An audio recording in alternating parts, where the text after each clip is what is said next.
He thought I'd never find out where he hid our life savings. He was dead wrong. My name's Sarah, and for years I believed in my marriage. Tom was my husband, my partner, the man I trusted with everything, including our future. But little by little, I started noticing cracks. The way he dodged questions about money, the sudden secrecy, the late nights on his phone. It didn't feel right. This all started around late 2022. We had saved every penny for years. Our dream was to buy a small beach house in Maine. But suddenly, Tom seemed distant, distracted. One night, I found our joint account balance had plummeted overnight. When I asked, he brushed it off, said it was just investments. But I knew something was wrong. The sneaking suspicion gnawed at me. I began my own quiet investigation. I reviewed bank statements, scanned emails, and even snooped through his files when he wasn't around. That's when I found a clue, an anonymous wire transfer to a bank in the Cayman Islands. That wire transfer was the first breadcrumb, but the trail was murky. Tom was careful, using encrypted emails and burner phones. I felt like I was chasing smoke. But I was desperate to know the truth.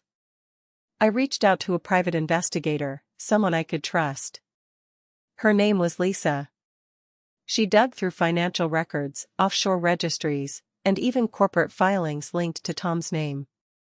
What she uncovered shook me to the core, a secret offshore account holding nearly half our savings, untouched, while we struggled to pay bills. That account wasn't just a stash, it was a plan to cut me out, to leave me with nothing if I ever confronted him. Tom was preparing to vanish with our money, leaving me to pick up the pieces. The betrayal was suffocating. But I wasn't going to let him get away with it. I gathered every piece of evidence Lisa and I had collected.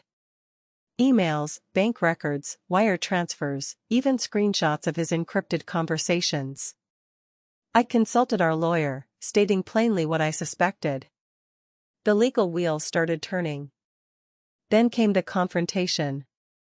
I confronted Tom at our home one cold February evening.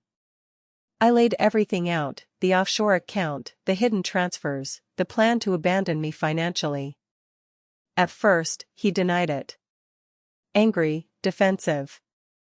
But when I showed him the evidence, the weight of his lies finally cracked his facade. He tried to bargain, to convince me to keep quiet. But I held my ground. I told him that betrayal cuts deeper than money and that I'd fight for what's rightfully mine, and for our future.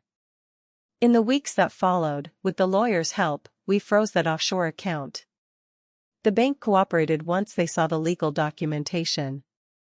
Tom's grip on our shared finances slipped away. I won't lie, this battle took a toll.